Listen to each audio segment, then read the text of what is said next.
नमस्कार। आप देख रहे हैं द सेंट्रल व्यू और हमारे साथ हैं जाने माने वरिष्ठ पत्रकार मनीष त्रेहन जी। आज हम लोग एक तरीके का नया एक्सपेरिमेंट कर रहे हैं और आप सभी दर्शकों के लिए हम लोग साथ मिलकर के एक परिचर्चा करने जा रहे हैं।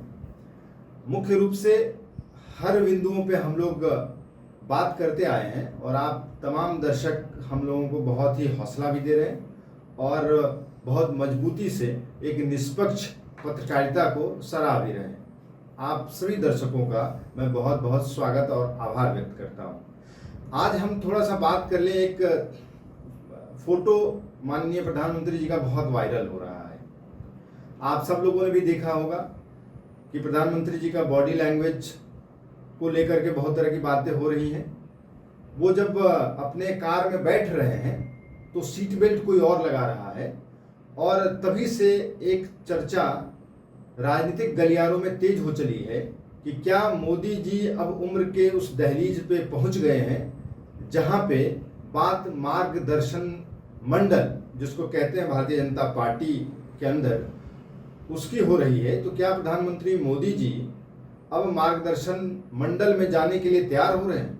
क्या उनका बॉडी लैंग्वेज ये बता रहा है?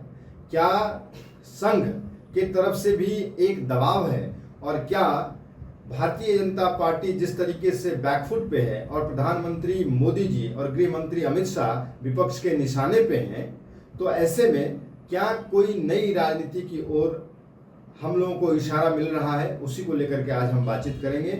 तो मैं मनीष जी से पहली प्रतिक्रिया जानना चाहता हूं कि क्या अब वो समय आ गया है कि 29 से पहले ही प्रधानमंत्री मोदी जी अपना गद्दी छोड़ के किसी और को बैठाने जा रहे हैं जिसकी अटकलें चल रही है, या फिर ये सिर्फ अटकलबाजी है, प्रधानमंत्री के ही नेतृत्व में 2029 का चुनाव लड़ा जाएगा? जी मनीष जी। नमस्कार पंकज जी, आपको और सभी दर्शकों को मेरा नमस्कार। पंकज जी, जो आपने दृश्य का वर्णन किया कि प्रधानमंत्री गाड़ी में बैठे हैं और उनकी सीट बेल्ट कोई और लगा रहा है, मैं आपसे पूर्णतः सहमत हूं।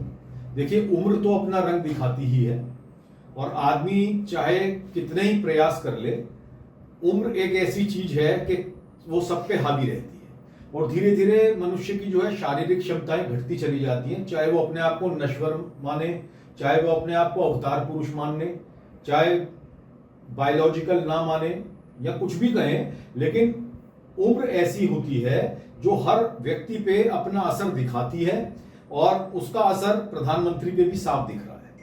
लेकिन जो ये बेल्ट बांधने वाली बात है पंकज जी, मैं इसमें ये भी कहता हूं कि ऐसा भी हो सकता है कि देखिए, प्रधानमंत्री हमारे जो है बहुत राजसी नेचर के आदमी हैं, तो हो सकता है उन्हें अपनी सीट बेल्ट पहनने की आदत ना हो, कोई और ही उनकी सीट बेल्ट लगाता हो या सुरक्षा कारणों से लगाता हो।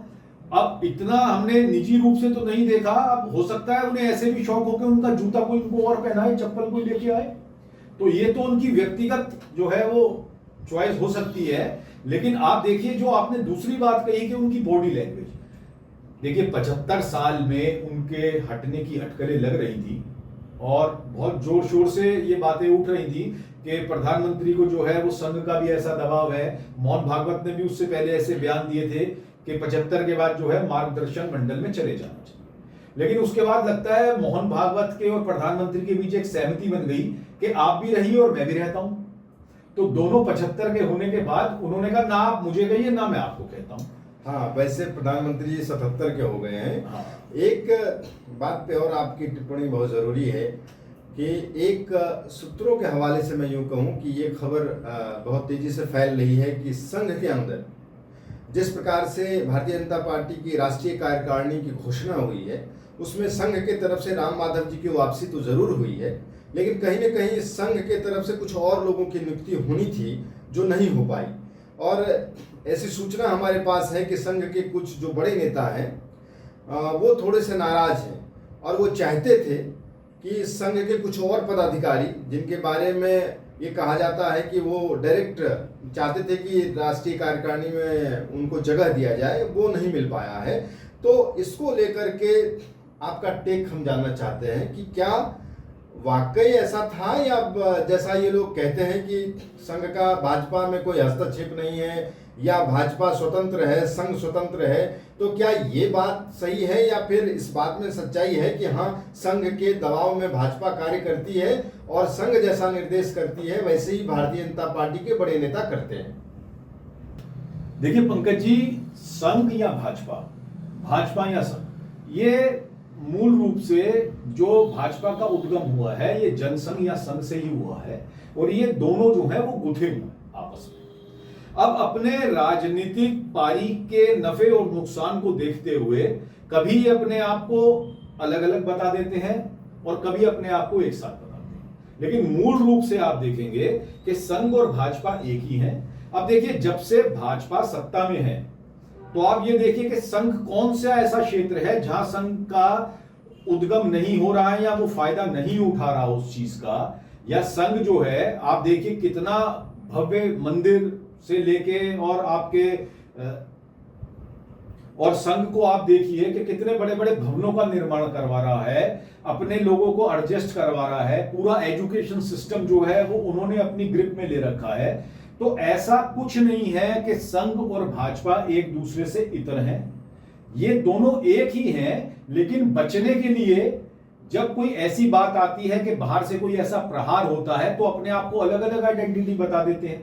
और जब कहीं इलेक्शन होते हैं, वो देखिए ऐसा है ना, अगर भाजपा हार गई तो नुकसान तो संघ का भी है, इसमें संघ भी सत्ता विहीन हो जाएगा। चाहे संघ अपने आप को एक एनजीओ बताता है और कहता है कि हम एक राजनीतिक दल नहीं है, लेकिन संघ अपने लोगों को ही प्रमोट करता है। आप जब से भाजपा का उद्गम हुआ है, पूरी सूची उठा के देखिए, वरिष्ठ पदों पे जो लोग आते हैं वो संघ की पाठशाला से ही निकल के आते हैं, इससे इतर लोगों को वहां एंट्री नहीं है। लेकिन अब पंकज जी, इसमें है क्या कि आपस में भी नूरा कुश्ती चलती है इनकी, और जिसका दाव जब भारी पड़ जाता है तो वो उस तरह से सोचता है कि हमारे आदमियों के ज्यादा एडजस्टमेंट हो और हम ज्यादा लाभ उठा लें। जब गुजरात लॉबी ज्यादा सशक्त हो रही थी तो उन्होंने संघ को बैकफुट पे डलवा दिया। आपने देखा होगा, उन्होंने उस समय राष्ट्रीय अध्यक्ष जेपी नड्डा द्वारा बयान दिलवाया कि अब हम इतने अपने पैरों पे खड़े हो चुके हैं, हमें संघ की आवश्यकता नहीं है, और इस तरह के बहुत से बयान आने शुरू हो गए। लेकिन फिर जब उन्हें चुनाव में उतरना था और उन्हें लगा स्थिति कमजोर हो रही है तो फिर वो गलबैया करते दिखाई देते हैं। अभी हम सब लोगों ने देखा, देश ने भी देखा, जिस प्रकार से जनजी का या सीजेपी का एक मूवमेंट खड़ा हुआ देश के जंतर मंतर पे, और वो आंदोलन समूचे देश के अंदर फैला। और आज भी स्कूलों में जेन अल्फा की आप बात करिए, बच्चों की बात करिए, वो लोग अपनी अपनी मांगों को लेकर के आवाज़ उठा रहे हैं। यहाँ मैंने एक मतांतर जो देखा, जो अलग अलग भारतीय जनता पार्टी और संघ के बीच में जो देखा गया, वो मोहन भागवत जो संघ के प्रमुख हैं, उन्होंने जनजी के साथ एक संवाद स्थापित किया। वहीं पे भारतीय जनता पार्टी बिल्कुल जनजी के खिलाफ एक तरीके से आप कहिए कि मोर्चा उन्होंने खोला हुआ था। जिस प्रकार से लाठीचार्ज हुए, पैलेट गन चले, तमाम चीज़ें हुई। और आज ही सुप्रीम कोर्ट में सुनवाई भी हुई है और उसमें ये कहा गया है कि जिस प्रकार से लड़कियों के ऊपर यौन उत्पीड़न के मामले कुछ हुए हैं, उनकी तथ्यता को उजागर किया जाए और निष्पक्ष जांच की जाए, इसको लेकर के भी बात हो रही है। यहाँ पे एक सवाल जो उठता है वो ये उठता है कि जेनजी के पक्ष में मोहन भागवत दिख रहे हैं, मोदी जी नहीं दिख रहे हैं, अमित शाह नहीं दिख रहे हैं, वो उनके खिलाफ है। तो ऐसा क्यों हो रहा है? क्या संघ को ऐसा प्रतीत हो चला है कि जेनजी हो सकता है तख्ता पलट कर दे देश में, तो जेनजी के प्रति एक सॉफ्ट कॉर्नर रखा जाए? और यही कारण है कि भाजपा के लोग भी अब ये कह रहे हैं कि हम जेनजी से संवाद करेंगे, लेकिन वो कथनी और करनी में भाजपा में बड़ा फर्क होता है। इसको आप कैसे देखते हैं? देखिए, कथनी और करनी भाजपा में ही फर्क नहीं है, वो आप कहेंगे कि आरएसएस में भी बहुत फर्क है। इसे इंग्लिश में आप कहते हैं स्किन स्केविंग एक्सरसाइजेस। वो अपनी स्किन बचा रहे हैं। उन्हें पता है कि ये जो आंदोलन की आग लगी है देश में, जो आग उठी है, ये ऐसे मुद्दों पे है जो कि मूलभूत समस्याएं हैं लोगों की। आज जो देश का युवा है वो नौकरियों के लिए परेशान है, वो पेपर लीक से परेशान है। आप देखिए कि हमारे एजुकेशन सिस्टम की कितनी बुरी हालत हो चुकी है। जगह जगह स्कूलों से तस्वीरें आ रही हैं। वो हमारी लोगों की, जेन जी की, जेन अल्फा की, उनके माँ बाप की, जो कि हमारे देश के 60% लोग हैं और उनके साथ उनके परिवार जुड़े हैं, उनकी मूलभूत समस्याएं हैं। पिछले 12 साल से केंद्र में शासन में रहने पे बीजेपी उनका कोई समाधान नहीं निकाल पाई, केवल कोरे वादे देती रही और यही काम संघ भी करता रहा। इन्होंने खूब माल बटोरा और खूब 5 स्टार कल्चर एंजॉय किया, लेकिन लोगों की असली समस्या को ये नहीं भांप पाए और उसके बारे में ये बात नहीं कर पाए। तो अब जब ये आग उठी है, देखिए पंकज जी, मैं आपको एक बात और बताता हूं कि बीजेपी तो एक राजनीतिक संगठन है, वो सत्ता में भी रहेगी और वो विपक्ष में भी रहेगी, वो तो बची रहेगी। लेकिन आरएसएस और मोहन भागवत वो किस कैपेसिटी में उन स्टूडेंट से बात कर रहे थे, पहले तो उन्हें यह बताना चाहिए। वो एक एनजीओ के संस्थापक हैं, किसी राजनीतिक पार्टी के प्रमुख हैं, या इंडिविजुअल कैपेसिटी में आए हैं, या कोई समिति है उनकी, आरएसएस है क्या? अब ये सवाल भी कर्नाटक से उठने लगे हैं। प्रियांक खड़गे जो वहां के गृह मंत्री हैं, उन्होंने चिट्ठी लिख के सवाल पूछा है मोहन भागवत से, जिसका जवाब वो नहीं दे पा रहे कि आज तक 100 साल से जो एक संगठन चल रहा है, ना उसका कहीं रजिस्ट्रेशन है, ना उसका कहीं बही खाता है, ना उसके पास जो बेशुमार पैसा आ रहा है उसके ऊपर कोई टैक्स नहीं है। तो ये सब बातों से देखिए सरकार तो बच जाएगी और सरकार ऑपोजिशन में चली जाती है, सरकारें पलटती रहती हैं, लेकिन इनका क्या होगा? तो आप देखिए अपने आप को बचाने के लिए उन्होंने ये एकदम कदम उठाया, लेकिन मैं नहीं सोचता कि देश का युवा जो है वो इतना नासमझ है कि वो इनकी चालों में फंस जाएगा।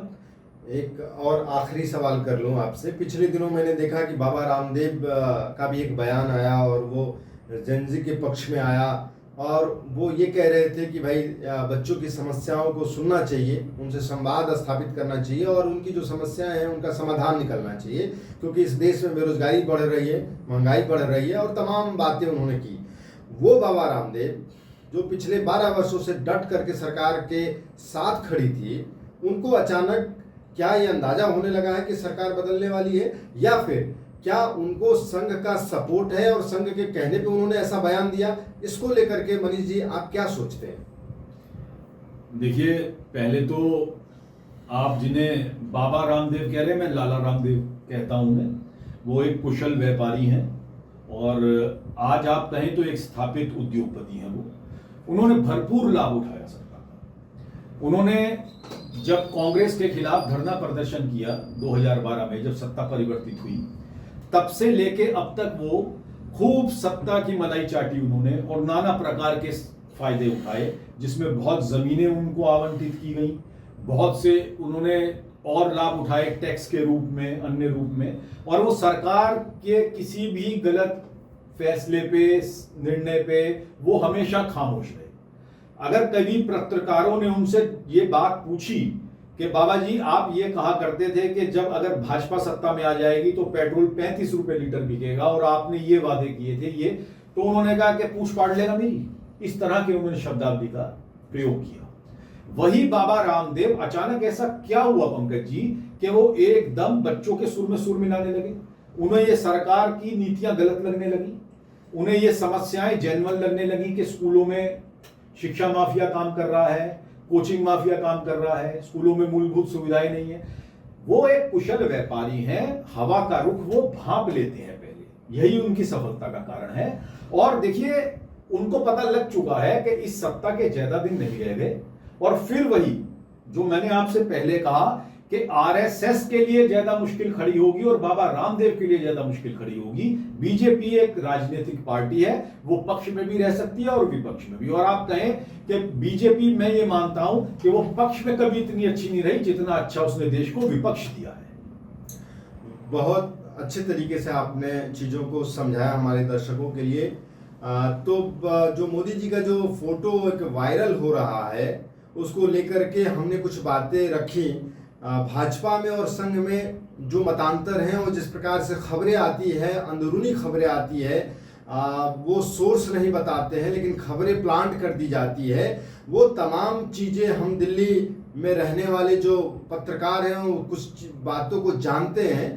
जिसको हमारा कर्तव्य बनता है कि हम पब्लिक डोमेन में लेकर के आए, मैं दर्शकों से आपसे ये भी कह दूं कि संघ के लोग भी कुछ खबरों को प्लांट करते हैं और संघ के अंदर और भाजपा के अंदर भी जो मतभेद होते हैं, जिन बातों को लेकर के एक प्रकार से टेंशन होती है, उसको लेकर के किसी न किसी रूप में प्लांट किया जाता है। हमें ये लगता है, ये हमारा व्यक्तिगत आकलन हो सकता है और हम सही भी हो सकते हैं कि संघ को भी कहीं ना कहीं ये जानकारी प्राप्त हो रही है कि आने वाले समय में भारतीय जनता पार्टी को नुकसान होने वाला है, लिहाजा वो आम आवाम की, आम छात्र की, आम नौजवान की बातों पे फोकस करने जा रहे हैं और वो ये चाहते हैं कि एक सहानुभूति संघ के प्रति आम जन में रहे और यही कारण है कि वो जेनजी से संवाद स्थापित कर रहे हैं, जेन अल्फा की बात कर रहे हैं, स्कूल की बात कर रहे हैं,